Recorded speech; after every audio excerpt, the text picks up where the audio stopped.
a lot of times what happens is we get a new tool, or we provide a new tool for someone, and we say, hey man, we've got the greatest tool for you ever.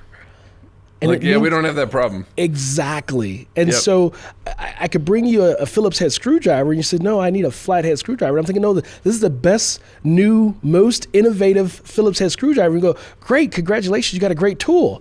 But I need a flathead screwdriver, so go back to the drawing board. So for me as a planner, fantastic platform, fantastic tool, but does my user need that tool? Welcome to Hangar X Studios, where former fighter pilot and host John Ramstead takes us on a journey across aerospace as it enters an historic period of innovation and transformation. Our guests include aviation experts, pilots, financiers, military leaders, and innovators of all types. Buckle up for another episode of Hangar X.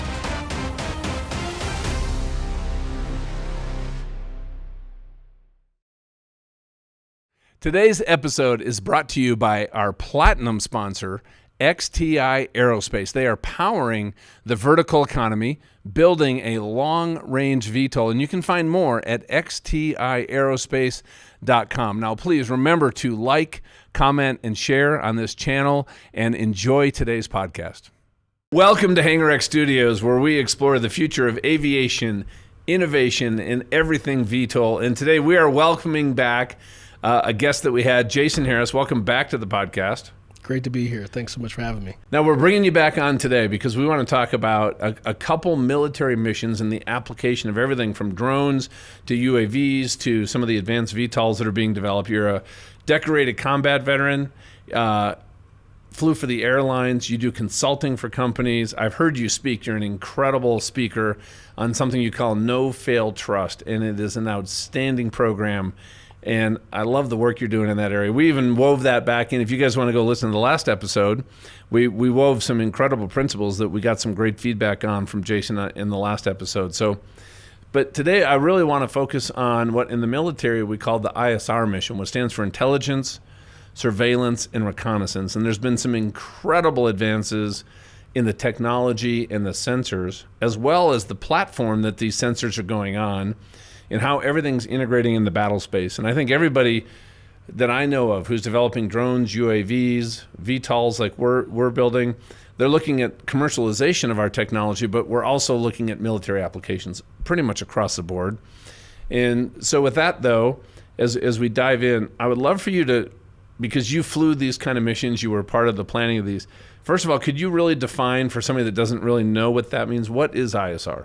The idea of ISR, as you defined it, intelligence, surveillance, reconnaissance, it's just about gathering information. And when we look at ISR, there are ISR platforms that are in space, that are space type of satellite platforms, all the way down to individuals that are ISR platforms that are actually carrying something in their hand, all the way down to something as simple and as small as a handheld UAV or a handheld drone. Any of those things can be considered an ISR platform. So really what it's all about is the method that we utilize to gather data, gather information.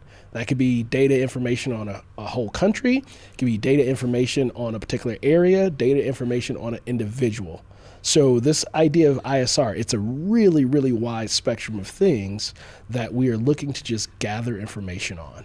And what are some of the things that we can gather information on that are not classified? Everything. I mean, if I want to know how birds are migrating back and forth, that's really an ISR mission. We don't call it that, but there's some federal program out there and they monitor the migration habits and patterns of birds. That's really an ISR type of program. So anything you want to gather data and information on, you can put it under this umbrella of ISR. And so we could do this with crops. We could do this after like a fire in California, looking at area restoration. We could also do it for enemy activity and patterns of life and things that we might need to plan a mission. Absolutely. There is a particular military platform, the RC-26. I believe it's still in operation. It's primarily utilized by Air National Guard units. And the neat thing about this platform is it is a multi-use ISR platform. What do I mean by that? It can be utilized, for example, what you talked about, fires. It's a platform that they can use the sensor, the infrared sensor, to see where the heat signatures are at, to see where the fires are at, where it's spreading at. There are civilian type of aircraft that are utilized for that exact same purpose. There are other platforms that are out there, or actually going back to that particular platform, it could be used for fires, fighting fires. It could be used for helping troops of military members that are moving into a target area. It could be helped to assess pattern of life. It could be used to assess border operations. You name it. And it just depends on what the sensor is on that platform and what its capabilities are as to how we will leverage and utilize that platform. Now, I'm not familiar with the RC-26. Is it unmanned? No, it's a manned asset. Oh, it is. Okay. It's a twin-engine manned asset. The civilian version is the Metroliner. Oh, okay. I've flown those. Yeah. In my youth. There you go. Big old Garrett engines. Those things are the noisiest engines I've ever flown in my life. Right. And there's and when it comes to ISR, there are other things out there. One of a really cool experience that I had was getting to know about a particular company that was a foreign company in Austria, and they actually had a platform. It's a platform that is actually used for civilian flight training, and they took one and they converted it, put some sensors on it, and this platform was actually contracted to be able to assess volcanic ash. Why is that important?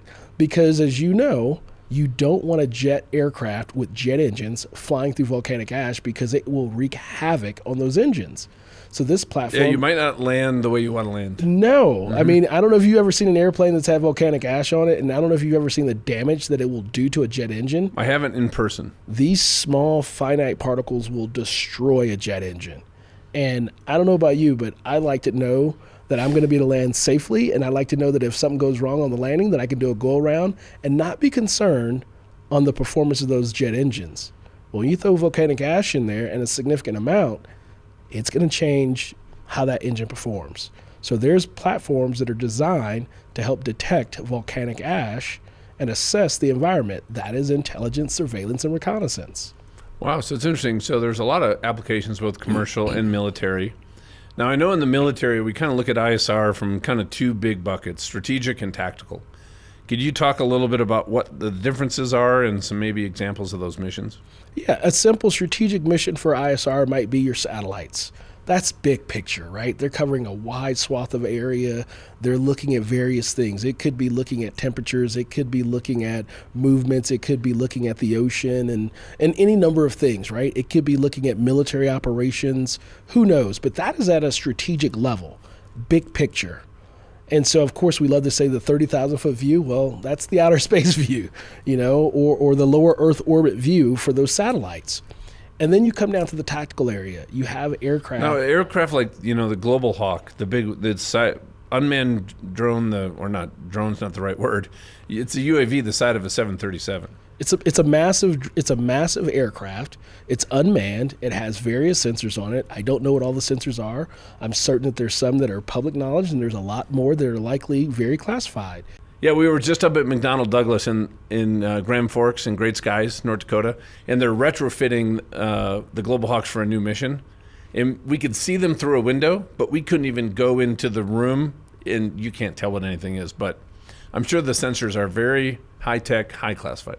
Oh, yeah, and you got to imagine certain platforms have the potential to do strategic ISR, and then when necessary, they can go to tactical ISR. Like a Predator or a Reaper. Potentially, right, yes. They can be in a dual mode, right? They can potentially be in a dual mode. Typically, those are actually inside the battle space.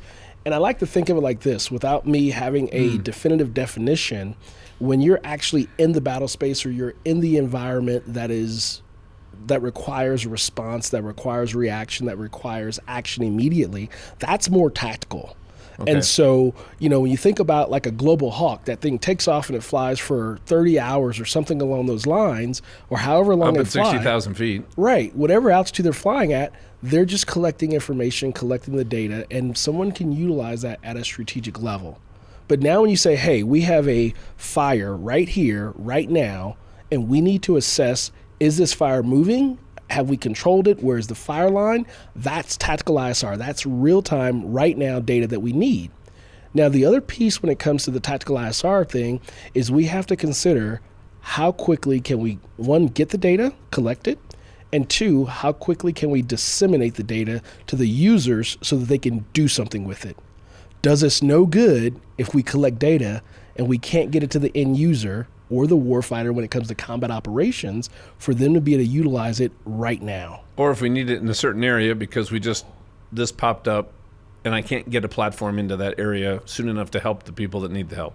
Absolutely. So there's that. When you look at tactical ISR, you want to be thinking about the utilization of the information as rapidly and as effectively as possible right now.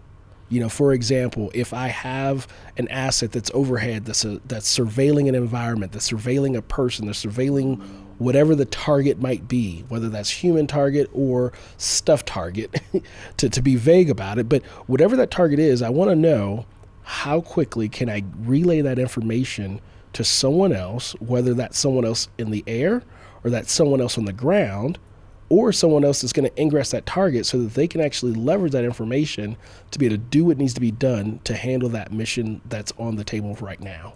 Yeah, I love that. And so, let's kind of start maybe then from small tactical and then kind of work our way up. We all see the movies with the special forces and they got the drone and they throw it up and they're using it. So from drones to some larger UAVs, what advantages have they brought into the battle space? It's the eyes. It's being able to see. When you think about what you see on TV, those operators, whether they're tier 1, tier 2, tier 3, whatever, it doesn't matter. When you give them the capability to see the battle space, when you give them the capability to see in 3D, when you give them the capability to see out in front of them, when you give them the capability to understand what's happening on the battlefield right now, that changes the dynamics of how they will move, how they will operate, how they will fight, how they will engage and or disengage from the enemy. So that becomes very, very powerful because that is what has the capability of saving people's lives on the battlefield. So what are some of the advantages and limitations of some of these platforms? Advantage, being able to see the battle space. And I have it with me. I can launch it. It's point of need. Boom. Absolutely. It's right there real time. Pull it out of my backpack, pull it out of my pocket. There's some of them that will fit in your side cargo pocket. Take it out, throw it up, and it looks at it. And there's some of these things that we can get off the shelf right now. We're utilizing them to make movies, to make, Instagram posts and things like that. But think about when it comes to a hostile environment, or perhaps think about when it comes to a rescue environment.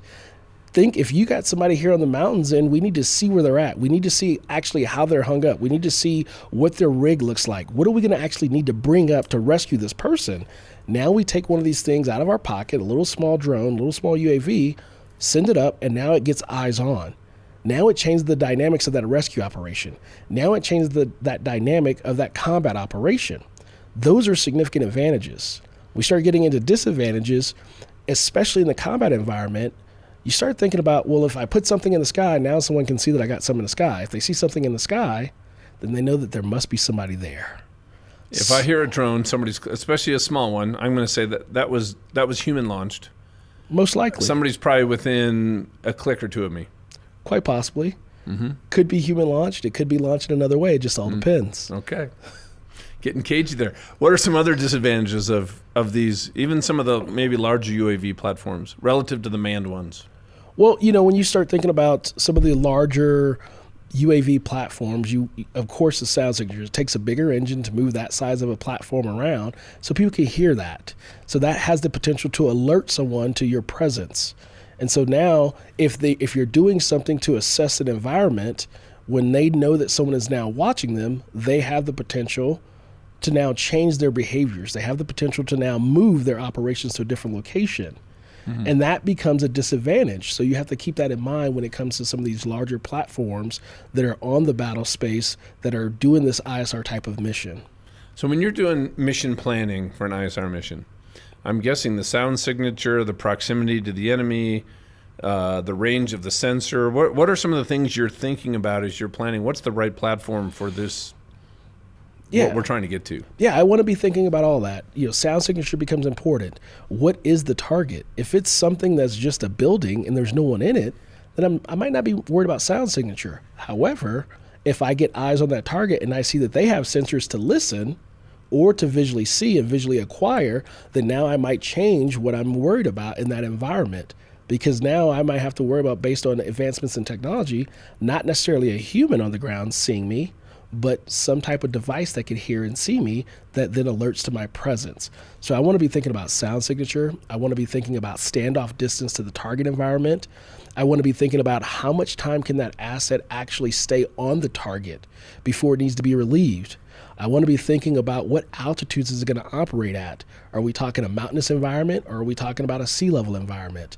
Are we talking about an austere environment? All of these factors go into the planning process for an ISR mission, especially when you start talking about the ISR that's at a lower level where it's closer to the ground. If we put something up at 30,000 feet, it's likely not going to be very close to the ground. So those level of concerns and much harder to hear. Much harder to hear. And then, of course, now when we start talking size, we start talking sound signature, we start talking target environment, then we start talking about standoff distance. Okay, do I want the ISR platform to just hover over the target? Does it have the capability to circle around the target? If it circles around the target and it's an aviation platform, what's that stall speed, or what's the characteristics of that platform? And does it allow me to do a left-hand turn? Does it allow me to do a right-hand turn? Can I get 2 miles close to the target? Do I need to be 5 miles? Do I need to be 10 miles? Again, all of these factors become important when we're starting to look at planning these type of missions, because those will dictate us being able to actually complete the mission or not. What's the distance you need to be from a target where they can't hear you? Wherever they can't hear you. I mean, are these some things that the military determines? And so each platform, I kind of know almost that audio detection range, visual detection range. I think there's tests that are done, and it just depends on the unit, it depends on the platform, and it depends on the mission. There's some platforms that we don't need to do that because, again, they're going to be at a certain altitude. And there's some platforms that I might not care if you hear me, because if you hear me and you see me, that means it's probably game over at that point. Yeah. So it really depends on that platform. That platform is going to drive the necessity for a sound signature evaluation. It's going to drive the necessity for how high we can fly it.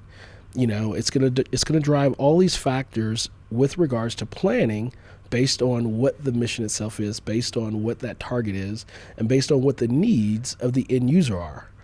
A lot of times when it comes to military operations, we break it up into the person or the organization that is being supported. Who is the supported unit? Who is the supported command?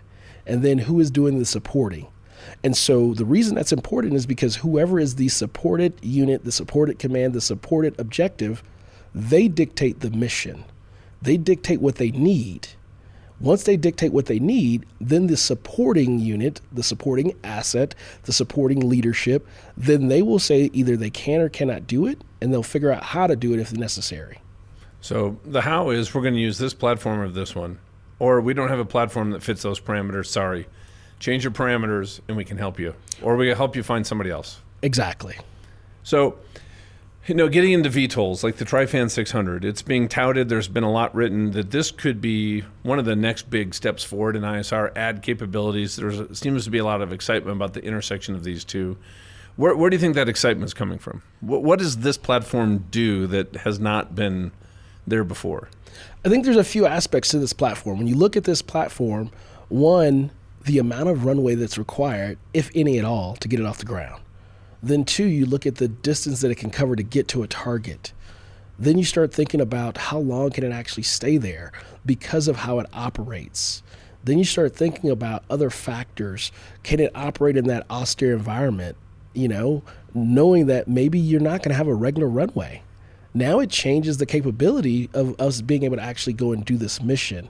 So I think some of those factors are what's getting people really excited when it comes to that cross section between this particular aircraft and the ISR environment. Yeah, because a helicopter can get into some of those austere environments, but they're slow and they're loud. But if we can get in faster and quieter, but you asked me an interesting question before about what's the stall speed. Yeah. Well, now the airfoil is going to have a stall speed, but as you get below transitional lift, below stall speed, our fans tilt up. And I'm like, well, there's not really we need to think about it differently. But you had a different take on that. What was that?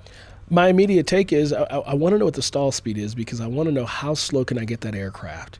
Because the speed will determine my ability to look at a target. And when I think about that, from there I go, okay, if you start getting into the VTOL mode, then I start going, wait a minute, now it's going to change the sound signature because that's going to require more power. Now I got to decide, how close can I allow this aircraft to get to that target point? So all of these things, literally, it's like we say, for everything you give up, you gain something. For everything you gain, you've got to give up something. In aviation, what do we talk about? You trade altitude for airspeed, you trade airspeed for altitude. And the same thing goes in this platform. What are the trade-offs and why? And can it do one thing better than the other thing? And at what point are we able to max perform this aircraft in support of the mission that we're looking at? What would max perform? What are some areas or some scenarios where you might need that max perform? I immediately go into the tactical ISR environment. And so I say, well, let's just paint a picture and say we're in a tactical environment, military operations and combat operations, or maybe even something that's not full on combat, but it's something that's in the operational space. And I've got a target that I want this platform to go and look at. Now I got to say, okay, what's the sound signature like? Is this a group of people? Is this a group of people that we know are a threat to people on the ground, are a threat to U.S. service members, are a threat to people within their own borders, or whatever the case may be? Then I want to think about, how do I get to them? How quickly can I get to them? What kind of sensor can I put on this platform, or how many sensors can I put on this platform? Can I only put visual sensors, or can I put data sensors as well? Then I want to think about, how do I acquire that target? How long can I stay on evaluating that target, assessing it, gathering the intelligence? And then I want to think about, how quickly can I pass that data, that information, to the warfighter on the ground that needs it to be able to make a decision in real time to do something about it? So all of those things become factors, and that stall speed of how slow can it go, how slow can it turn around that target point, can it actually hover over it at a moment's notice? All of these pieces of the puzzle go into how I would look at leveraging a platform like this in a combat tactical ISR environment. True. I mean, you do have hover capability, but it's going to be very loud and require a lot of power. Well, and not only that, it's not designed to hover extended periods of time like a helicopter. VTOLs are just not. Sure, but let's think about that. Let's say whatever that hover time is, fantastic. Let's say we decide to use that. We'll stop on that one. Now the next question becomes, is that what altitude is it going to be at? Then the next question, what kind of downdraft does it create? What does it do to that sensor? Does it disrupt that sensor? Because now if you disrupt the sensor, then it does us no good. Then the next piece is how loud is it? Then follow on, I would ask, the other question is what does it do with regards to pushing the air down, right? So for example, if it's people that are in tents or something like that, or shanties, is it going to blow them over? You go and look at the well, they definitely know you're there then. Well, they know you're there, but maybe we don't care that they know we're there, right? Oh, fair. But let's think about oh my goodness, what is the aircraft? The Marines and the Air Force has them.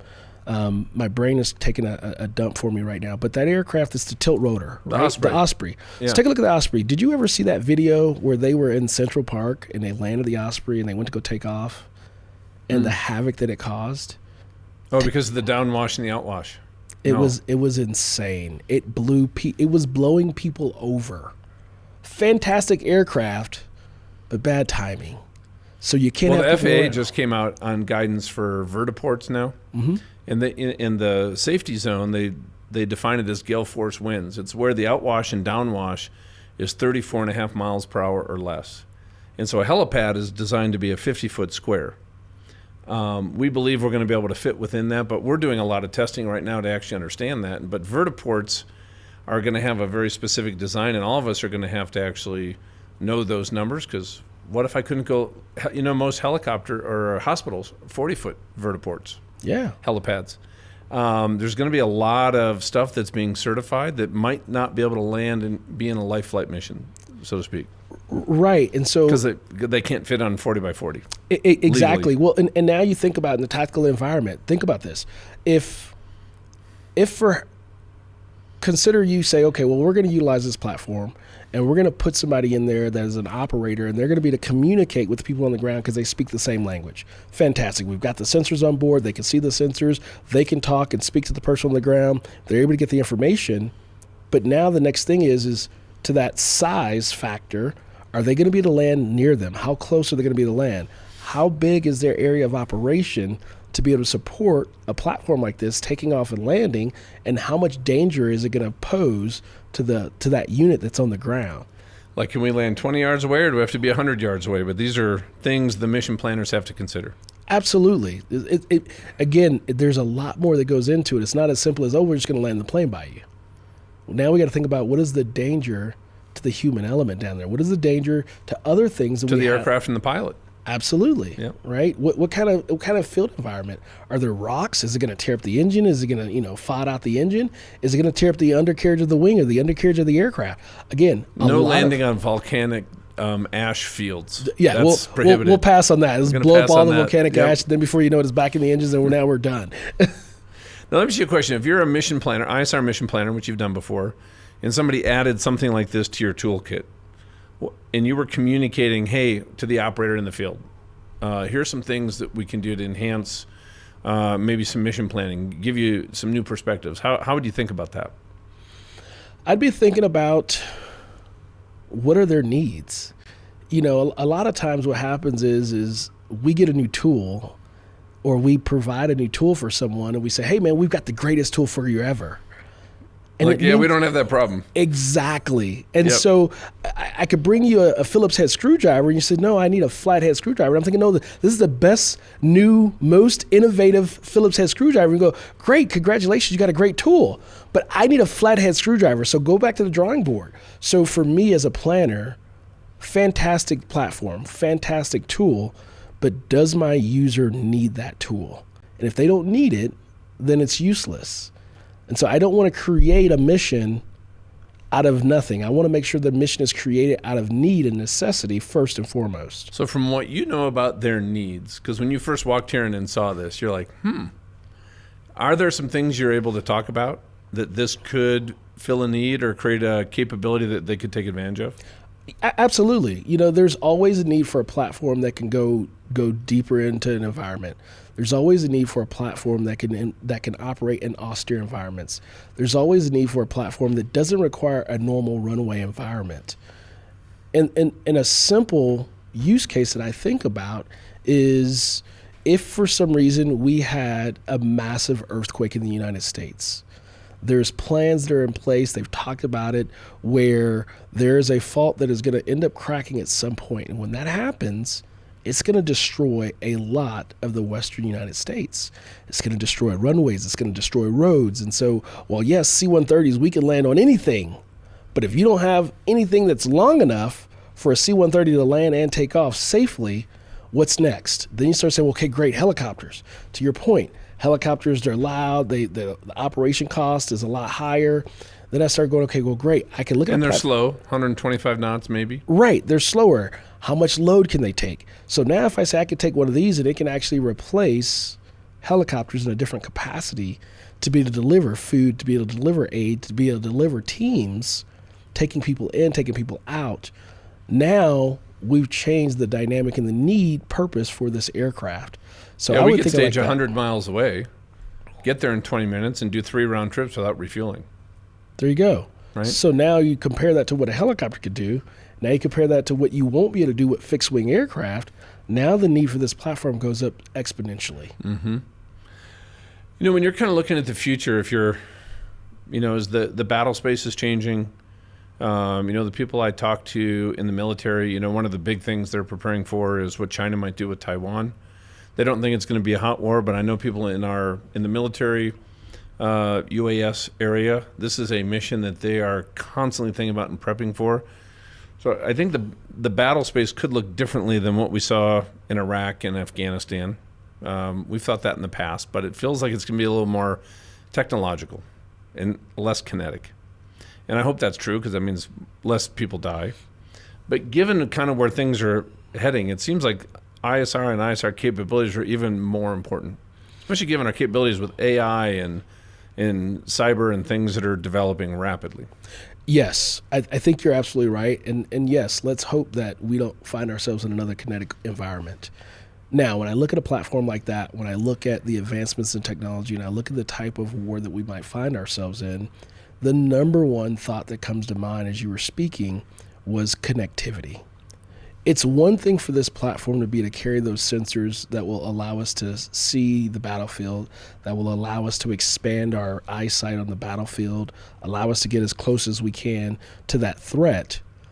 But that means nothing if I can't get the information back to the end user as quickly as I can. Also being able to get that information to the people that are also out there on the forward edge of the battle space. Can it get the information it needs to the fighter aircraft, to the bomber aircraft, to the tanker aircraft, to the tactical operations center? Can it utilize its capabilities and pass that information as rapidly as possible? Because if we can't connect and pass the information, then now how much time is it going to take to go out there, get the information, come back, pass the information up or download it, and then right? So now I need to understand, how do we build this platform? If we're going to take it and make it a special use platform, I want one of those special use platforms to be considering connectivity to other platforms. You think about when you go into a battle space, you were a fighter pilot and you knew that you had various platforms for various reasons up there. There were strike assets, there were, electronic warfare assets, there were other assets that were out there for protection, there were assets that were out there for tanker refueling. But how do we all talk on the battle space? How do we communicate and how do we connect in real time right now on that battle space to be able to affect what we need to affect and to minimize kinetic operations from happening? Well, and I'm just thinking about this whole chain. I'm a tier 1 operator and I'm planning a very important mission that got handed to me.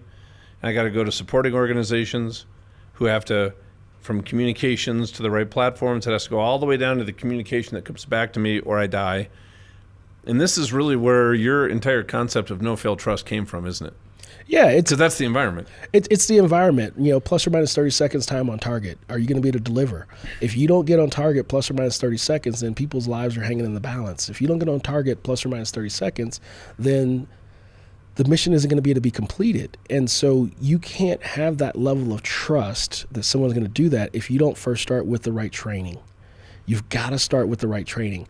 It doesn't matter if it's this platform or if it's another platform, and it doesn't matter how many platforms. If each platform, if each person, each operator is not fully trained at a level of execution that we can trust no matter what, when the stakes are high, when jobs and lives are on the line, when failure is not an option, then we're setting ourselves up for failure.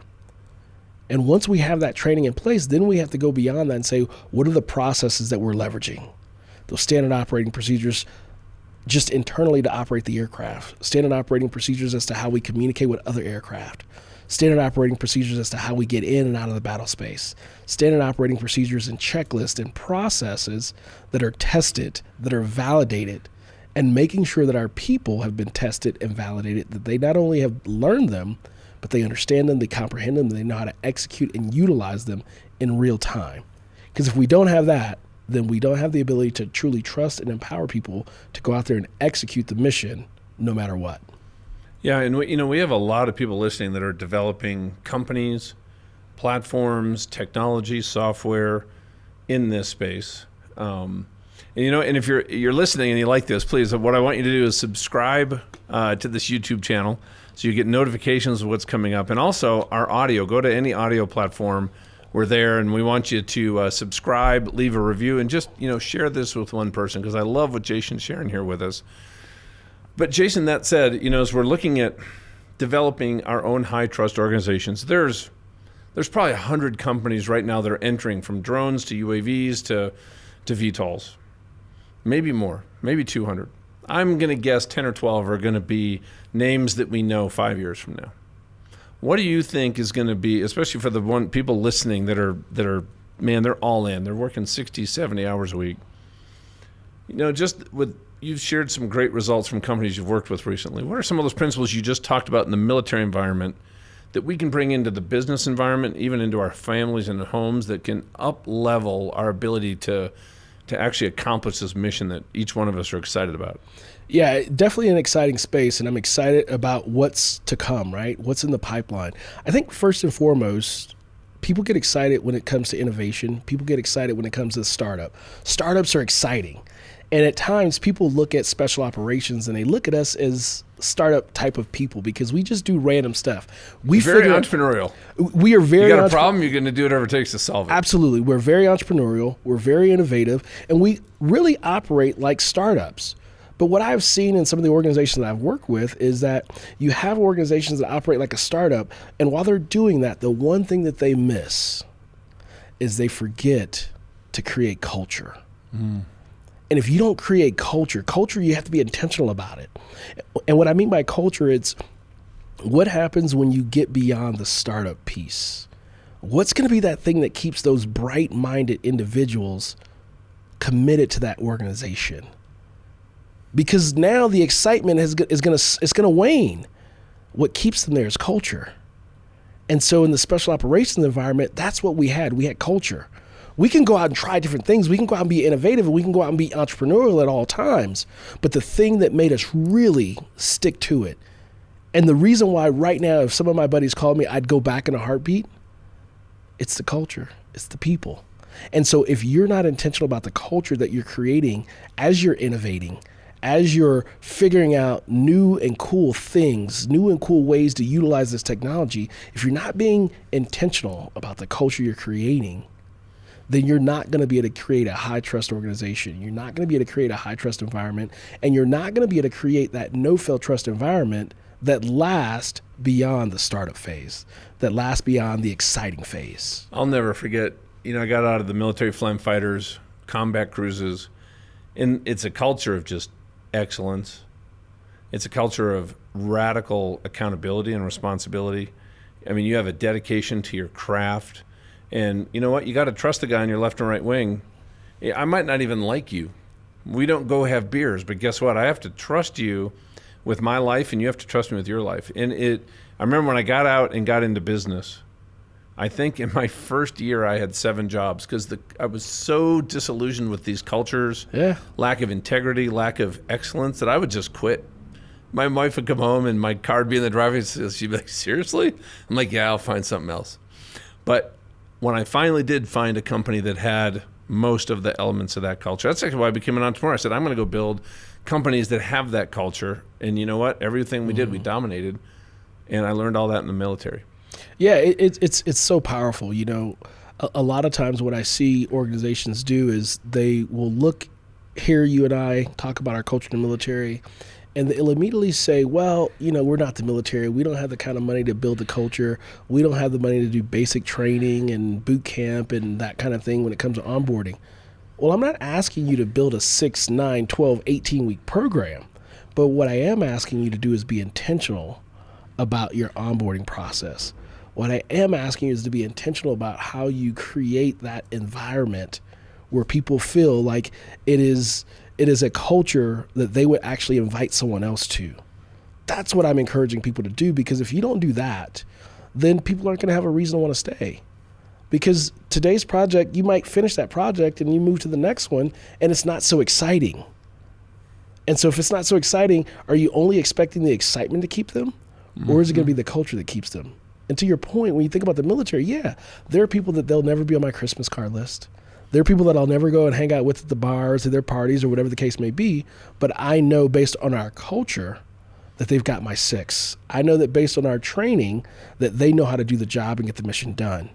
And it doesn't matter if we like each other or not. I know that I can trust them to execute the mission. And a big piece of that is because of the culture that we've created. And so that culture is not just how we get along. That culture is how we do things. That culture is how we get the mission done. That culture is how we train. That culture is how we implement the training and how we execute the mission. And if we're not intentional about that, then we're not going to have a high trust organization. We're not going to be able to dominate. We're not going to be able to win, especially when it gets hard. Man, I love that. Culture is not just about if we all get along, but it's actually how we do things. It's both. And you know what? How we do things is we build extraordinary relationships while having excellence in our technical job. But, with all that said, because we really wanted to focus on ISR today, as we kind of land the plane, wrap up here, what are just some final thoughts that you have, or as you just think about this space and what it could look like 4 or 5 years out with all these incredible emerging technologies? When I think about where the future goes to this space, I encourage people to not just look at the platform and how cool the platform is. You know, this is a phenomenal platform. I can't wait to see the initial prototype. I can't wait to see some of these other platforms. But I would encourage people to think about all the various ways that you can utilize these platforms. I would encourage people to think about what is the problem that they're actually solving for. And I want them to think about who are the people, who are the organizations that are going to be able to leverage these technologies. Because it's not enough to build and they will come. No one's going to come after you build it if they don't have a need for it. So make sure that you understand what the need is. Look at the varying needs and look at the emerging needs that are going to happen. You think about, like, you know, I mentioned the whole idea of volcanic ash, talked about the possibility of a major earthquake here in the United States or elsewhere. So start thinking outside of the box. Our power grids, agriculture. I mean, there's so many threats. Right. I mean, you think about opportunities. When we had the massive fires here in Colorado several years ago, you know what one of the biggest challenges was? The cell phone, the infrastructure. And what happened was people weren't able to make calls to see if people were safe or to make sure they can get to them. So now, if you had a platform that had the ability to get up there and put a mobile tower. Bingo, right? So again, think about the past can give us a viewpoint into what's possible, and then what the emerging needs are. Think about those and think about what can you really do with this platform. It's not just for civilian use. It's not just for military use. It could be for civil use. It could be for disaster use. It could be for natural disaster, all kinds of uses. But if you don't spend the time to figure out what the real need is, then you might create something really cool, really innovative, and really unique that is just a great idea that has no real purpose and no real use case. You know, and that's a great advice. One of my mentors is Horst Schultz, and he wrote the book Excellence. He was the founder of the Ritz-Carlton. But everything that he did to create this luxury brand was driven by what the clientele is that he wanted to serve. Yeah. And that's how he's become so known. And that book Excellence is a fantastic example of a customer-centric mindset, which is something that is an intentionally a huge part of our culture here at this organization. So yeah, I'll leave you with one more thing. You know, a lot of people, they say, think outside the box. I actually think that's the dumbest idea ever. And here's why. Well, I couldn't agree with you more. Well, I'm glad. Because you know what? The box, I spent 58 years building my box. Right. And that box hasn't always served me well. And when I step out of the box and it gets uncomfortable, I tend to shrink back into my box Absolutely. and make the same mistakes. And I know where you're going, and I want you to go there because I love it. Yeah, so when we say think outside the box, people, they go, okay, great. I will think outside the box, but I'm going to still hold on to it. And they're tethered to the box. And because of that, they really don't become innovative. What I like to tell people is blow up the box. Start from scratch. And when you blow up the box, you're no longer tethered to that 50-something-year-old box that you created that you're holding on to. Now you can start with a blank slate, start from scratch, and then start innovating from there. And now you're not hampered. You're not limited by what's currently in existence. And you're no longer allowing that box to negatively serve you and influence your decisions in a way that aren't useful for you, for your team, and for your client, your end user. Love that. Well, with that, man, keep knocking them alive out there. Jason, you are welcome back anytime. And I always enjoy our conversations, man. You're awesome. Thank you, brother. So good to be here with you, man.